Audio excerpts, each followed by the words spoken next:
మిర్చి రైతుల కోణం నుంచి ప్రతిపక్ష నాయకుడు హోదా సంగతి పక్కన పెడితే ఆయన మిర్చి రైతులను పరామర్శించడానికి వెళ్ళటం, ఆ విషయాలు తెలుసుకోవటం, మాట్లాడటం మంచి విషయమే. మిర్చి రైతులు ఈ ఏడాది దారుణంగా నష్టపోయి చాలా ఇబ్బంది పడుతున్నారు. కారణం ఏదైనా సరే గత 2-3 ఏళ్లలో వాళ్ళకి మంచి ధర వచ్చింది. క్వింటాల్కు ఒక 20,000 వరకు వచ్చింది, మ్యాక్సిమం 27,000 వరకు పోయింది. సో ఈసారి కూడా కనీసం 20,000 వస్తుంది అనేటటువంటి ఆశతో వాళ్ళు పండించారు. నిజానికి ఖర్చు పెట్టారు. ఒక ఎకరాకు 50,000 నుంచి ₹1,00,000 వరకు కూడా ఇప్పుడు వాళ్ళకి నష్టం వచ్చేటటువంటి పరిస్థితి ఏర్పడింది. రెండవది చాలా తక్కువకు పడిపోయి 11,000 రావడం గగనంగా ఉంది.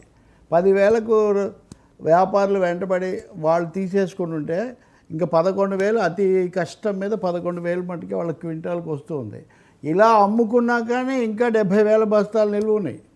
నిన్న మనం ఈ సమయానికైతే 1,00,000 బస్తాలు నిరీక్షిస్తున్నాయి. కాబట్టి గుంటూరు అంటేనే మిర్చికి పెట్టింది పేరు. అనేక సందర్భాల్లో ఈ సంక్షోభం వస్తూ వచ్చింది, గతంలో కూడా వచ్చింది.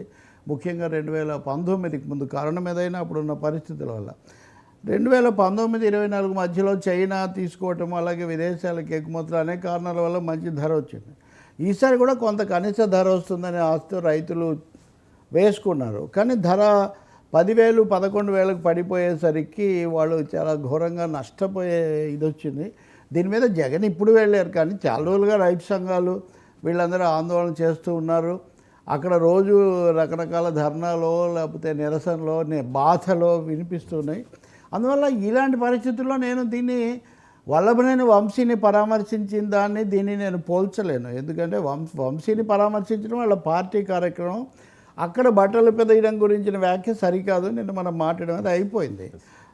ఒక ప్రతిపక్ష నాయకుడు, ఏ ప్రతిపక్షమైనా, వైసీపీ కానీ కమ్యూనిస్టులు, రైతు సంఘాలు ఎప్పుడు చేస్తూ ఉంటారు. కాంగ్రెస్, షర్మిల ఎవరైనా కూడా చేయొచ్చు. తెలుగుదేశం చంద్రబాబు కూడా గతంలో ఇటువంటివి చేసేవాళ్ళు కదా. కాబట్టి కాకపోతే ఇక్కడ ఒకటే సమస్య, ఎన్నికల కమిషన్ మా ఎమ్మెల్సీ ఎన్నికలు ఉన్నాయి కాబట్టి ఈ యాత్ర చేయొద్దు, ఈ యాత్ర వద్దు అన్నారు. మేము యాత్ర చేయము, ప్రదర్శన మేమేం చేయడం లేదు, వచ్చి పరామర్శిస్తామని వాళ్ళు అన్నారు. అందువల్ల ఇక్కడ ఇంకొక మాట కూడా చెప్పాలి, మీకు ముఖ్యంగా చెప్పాలి. ఇది జగన్ ఇప్పుడు వెళ్ళాడు. నేను రైతు సంఘాలు ఇంతకుముందే ప్రకటన చేశాను. నా దగ్గర వరుసగా దానికి సంబంధించిన పరిస్థితి మీద చాలా రిపోర్ట్స్ ఉన్నాయి, రైతు సంఘాలు ఇచ్చినవి. ఇదిగోండి ఇవన్నీ అవే, ఇవన్నిట్లో లెక్కలతో సహా ఉన్నాయి. కానీ ఎన్ని ఇచ్చినా కూడా నేను చెప్తున్నా. కానీ జగన్ వెళ్ళాడు కాబట్టి please let me continue. Lavu కృష్ణదేవరాయలని తెలుగుదేశం ఎంపీ మాత్రమే కాదు, వాళ్ళ పార్లమెంటరీ పార్టీ నాయకుడు. ఈయన కూడా జనవరి నెలలోనే చంద్రబాబు నాయుడుకి ఒక లేఖ రాశాడు. రైతులు చాలా నష్టపోయే పరిస్థితి ఉంది, దీన్ని ఆదుకోవడానికి ఏదైనా చర్యలు తీసుకోవాలని. నేను చెప్పదలుచుకుంది ఏంటంటే, ప్రభుత్వ పక్షము, అందులో వాళ్ళ పార్లమెంటరీ పార్టీ నాయకుడు కూడా రైతుల యొక్క సమస్య ఉంది అని గుర్తించినటువంటి పరిస్థితి ఇక్కడ ఉంది.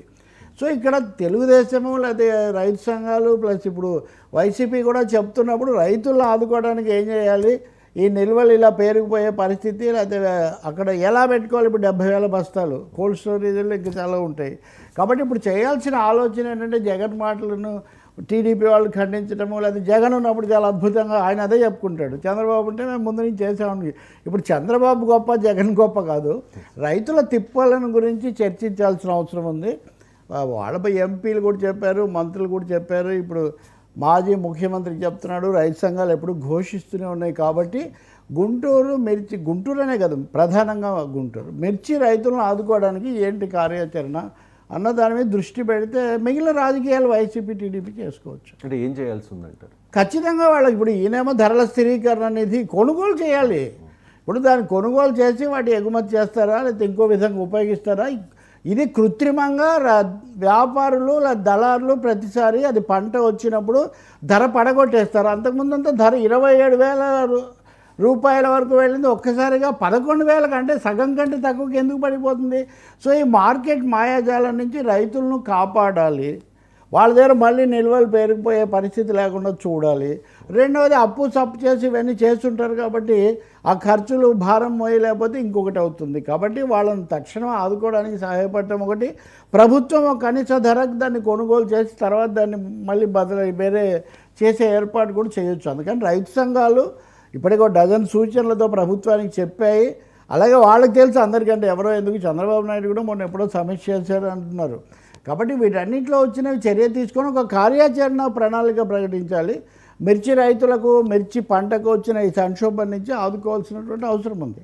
సరే, వైసీపీ మాజీ ముఖ్యమంత్రి చెప్పినప్పుడు తనున్నప్పుడు రైతు భరోసా కేంద్రాల్లో కొన్నాము, ఇదిగో అప్పటి పోస్టర్ కూడా ఒకటి పట్టుకొచ్చారు కదా, ఆ పోస్టర్ చూపించారు. ఇంకా రాజకీయ పార్టీలు ప్రభుత్వాలకు చేసిన వాళ్ళు చెప్పడంలో పెద్ద ఆశ్చర్యమేం లేదు. కానీ ఒకటైతే సంతోషం, బట్టలు ఇప్పడం ఇట్లాంటివి ఇక్కడ కార్యక్రమాలు ఏమీ లేవు. సో రైతులు సమస్యలు వీటి గురించి. కాబట్టి నేను ఇంకోటి చూస్తున్నా, మీరు అన్నట్టు మీరు మళ్ళీ బయట వేయాలని నాకు తెలియదు. కానీ ఈ వెంటనే తెలుగుదేశం నాయకులు ఈ జగన్ మీద focus is not Jagan, here focus is రైతులు. ఎస్ మిర్చి రైతుల సమస్య ఇక్కడ ఫోకస్ అంతే.